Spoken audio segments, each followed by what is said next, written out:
Okay. So good morning, good afternoon, or good evening sa inyo mga Yorski.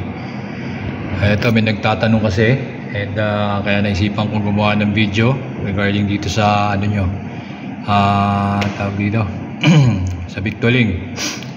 So ano nangyari, sumampa siya, nag-short.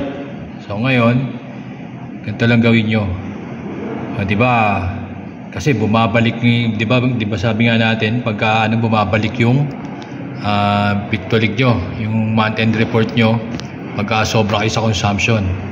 So basically, kung etong 8.56 ang budget nyo 850, i-maintain nyo yung consumption nyo dito sa 5569.47 dahil yan na yung mismong eksakto sa 21 na katao sa 31 days. Ito lang dapat ang magiging consumption nyo. And then lalabas dyan is 8.56. So okay, di ba nakita nyo dito sa summary details, ito yung consumption 5,569 sa inyong consumption. Ito ang ROB nya is 9,000, no? So di ba balik tayo dito sa item details. Ito lang ang nagagalaw dito, yung ROB. So kasi ito yung huling ginagawa nyo, yung ROB. So ngayon, para makuha mo yung consumption na 5569 na nandito sa summary nya, bilangin mo kung ano yung kulang dito. Let's say halimbawa saan ka na short, sabihin natin dito sa ano itong may ROB na marami na to. Let's say ito 20, ano yung 20 kilos yan, pork head. Let's say halimbawa nakalagay pa sa inventory niya 20 kilos pa yung pinaltan nyo. Ngayon nakalagay sa ROB 20, pero pagdating doon sa actual wala na. Edi lagay nyo lang wala na. So di papasok ngayon itong 20 sa consumption, magiging 20. So let's say tanggalin natin yung 20 na yan. So magkano naging consumption nyo na? Naging 5621. Ayun yan, dito 5621 to. 5621, ito rin yan, nandito, di ba? So sa umpisa, kung bawa short na kayo, sige ilagay mo na lang yung short na yan. Ngayon, ang gawin nyo, dito nyo habulin sa mga maliliit na items. Let's say simulan mo dito sa mga prutas kasi ito hindi masyadong importante ito So yung gawin nyo, kung halimbawa itong ROB ng simula sa prutas, di ba? Apple hanggang sa ito, kasama na ito gulay So lahat yan kasi maliliit lang na tsaka walang masyadong importansya yan So yung 31, yung 30, kahit kunan mo ng tagi-isa yan, kahit dagdagan mo ng tagi-1 kilo yan, kasi hindi masyadong yan, hindi masyadong pansinin yan. Tsaka maliliit na lang yun, parang dinagdag mo lang 1 kilo lang Gawin natin 31 yan. So wala na yung 20 kilos ng ng baboy ng pork head, di ba? Saan yun? Dito. Dito yan, di ba? Pork head. Nasaan yun? Pork head. Nawala ni ROB na 20, di ba? Wala na yung 20. So punta ka ngayon sa prutas. Ngayon, itong mga ROB mo rito, lagyan mo to, gawin mo 32.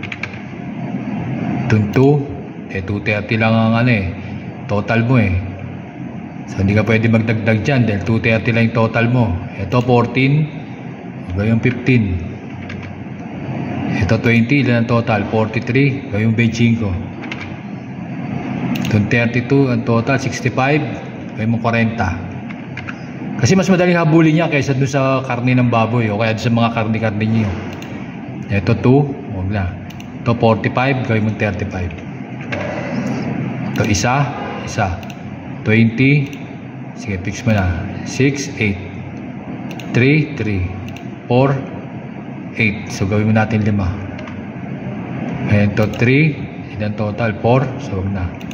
4, 8, gawin natin 5. Ito, first consumption, first purchase, second purchase. So yung first purchase mo, bali 42. May natira ka pang 20. Yung first purchase nyo, 20. Yan, ito yun, di ba? So ngayon ito dito sa una 42, masyado malaki, gawin mong 30 pa. 1, 2. To dalawang purchase din, to 48, gawin mong 25. Tapos first purchase mo 20. To 25, opening stock 45, gawin mo 30. To ilan to? 10, gawin mong 6. To 2, total is 2, 3, 6, gawin mong 4. To 2, 3, 4, gawin natin 5. To 5, ilan opening? 20, nag-purchase na 20, gawin mong 8. To 9, 12, natin 10. To 8, 8, hindi ka gumamit, 6 pala. To 4, may 10, 5, opening ng 2. To 4, sa purchase na, gawin ng 5. To 10, gawin natin 8. To 5, to 30, 59, gawin natin 45. Dadagdagan nyo lang yung mga ROB. So 28, 40, gawin natin 30. To 7, total is to 7, ang total mo is 18 eh. Gawin natin siyam. To 12, total mo is 15. Wala kang opening, nag-purchase sa 12, sige. 26, ito malaki to. 26, gawin natin 32. 10 ang purchase. 3, 5, 10, total ng 18, gawin 12. Ito, total mo is 9, gawin natin 4. Tapos wag na yan. Ito maliliit pa na to, ano to? Mga frozen foods, mga frozen item. Napaka rin to, hindi rin masyado importante to. Lahat ng ROB mo ngayon, so 3, sabihin hindi ka gumamit. 5, 10, hindi nagamit to, di ba? Sa 21, 17, huwag na rin gamitin yan. 17 na rin. 2, 8, ano itong sumunod? Ito mga dry. Sa dry pwede rin to. Dagdagan mo lahat. 8 opening, pwede din 10. So 3 total, 4, 150, 250. So dito nyo na tingnan sa total pagka mga ganyan konti-konti. Ito gawin mo na 4 yan. Ito gawin mo na 7. Ito 3, 2, 5, 10. Ito 18, gawin mo 14. Ito gawin mo siyang 9, 5. Ito bigas to, 250. Bigas to malamang. Rice nga, Calrose. Huwag na yan, mahal yan eh. 11, 6, 7, 34. Okay, saan tayo susunod? Ito mga dairy naman. Ito mga pwede din to. Total mo 29, 12 na lang natira, gawin mo 15. Ito 8, 28 total. Opening ng 16, gawin mo 10. 3, ito 30. Ano to? Halogs to. Tinapay 30, opening ng bumili ng 40. Sabi, bakit ganito? Nagamit mo na yung bago, ayan o, purchase 40, naging 38, 69, 30. Dapat ito 40. Pinatira ka pang luma eh. So, ginamit mo na yung bago. 30, ito 69, gawin mo 35. Ito 4, 6, gawin mo ng 5. 3, gawin mo 4. Ito 5, 19, gawin mong 8. Nakakalahati. 18, 22, pakete, gawin natin 19. Ito malaki to. Pieces, ano to? itlog. O, gawin mo 180, gawin 200. Tas 3, 10 hindi nagalaw. 3, 3, 30, teens, gawin mo 26. Data naman yan eh. 4, 5, 6. Purchase 7, tapos 12, gawin mo 8. Tapos 1, ito 100, ay yogurt yan. Then dito tayo sa mga sauce, sa mga canned items. 12, 10, gawin mong 11.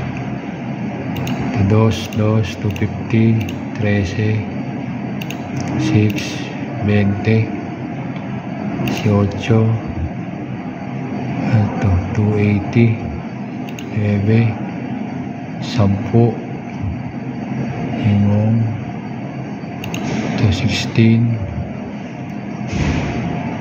7, 12, total mo 22, tala ka pang 15, sabi natin 15, 5, 5, may natira kang 5 doon sa luma, tapos bumawas ka ng isa doon sa bago. Klase to.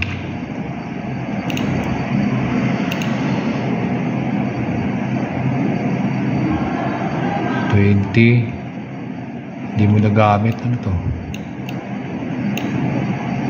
Mackerel in oil 5, huwag mo na gamitin, size mo na yan. 20, ito 18 natin, 23, 4, 5, 3, 4, 10,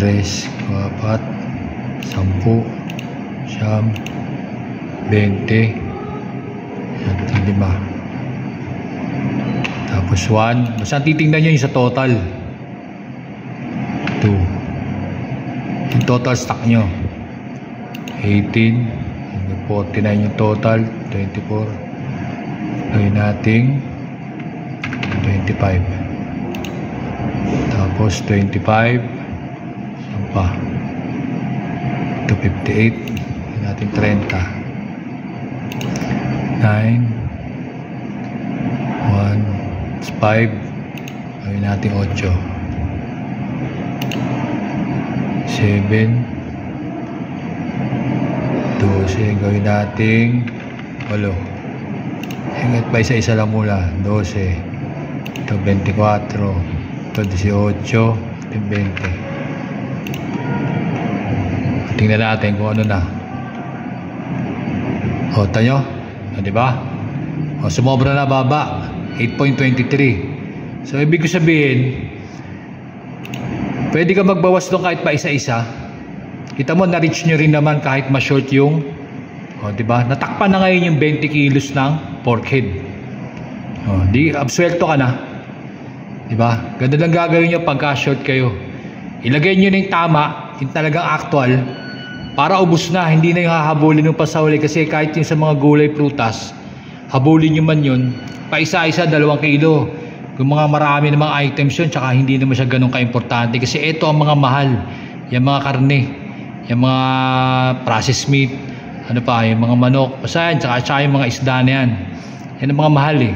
Kaya yung mga laging binabantayan na. Tsaka yan ang lumalaki. Nagpapalaki ng, ano nyo, ng victory nyo. Nakita nyo, di ba? O, hinabol natin doon sa maliliit. O, 5.3, 5.6, sumobra ka pa. Eh, dapat 5.5, ano ka eh. 5.569, di ba? O, ngayon, ito pa, dagdag nyo pa extra meal. O, kung ba, may extra meal ka, lagyan mo ng 12. O, dililiit pa lalo yan, di ba? O, naging consumption mo 5.3, 5.6 na. O, di ba? Sobra-sobra na ngayon yung ROB mo. O, ngayon, bawasan mo na lang din uli yung ROB mo kanina. O, di ba? Kasi kahit hindi nyo nagagalaw itong ano, dito sa consumption, mamomonitor nyo pa rin. Mamomonitor nyo pa rin yung consumption nyo. Kasi nagbabago to eh. Maaaring hindi nyo nga nagagalaw, ito lang ang nagagalaw mo, yung ROB nyo, yan, itong yellow portion na to, nagagalaw nyo man yan, mamomonitor nyo pa rin, makikita nyo kasi dito yung summary, yung details. O, diba? Ang liit na ng budget, ang liit na ngayon, no? Nabawasan mo na nabawasan. Kaya if ever na ma-short kayo, bawa, pagsampa nyo, Nakita nyo sa marami pa sa papel. Pero pagdating nyo sa actual, wala na. O, ganun ang gawin nyo. Doon kayo maghabol sa maliliit. So sana na makatulong sa inyo yan. Okay, so I hope this video finds you well. And good luck mga Yorski. And be safe all the time. Okay? So thank you.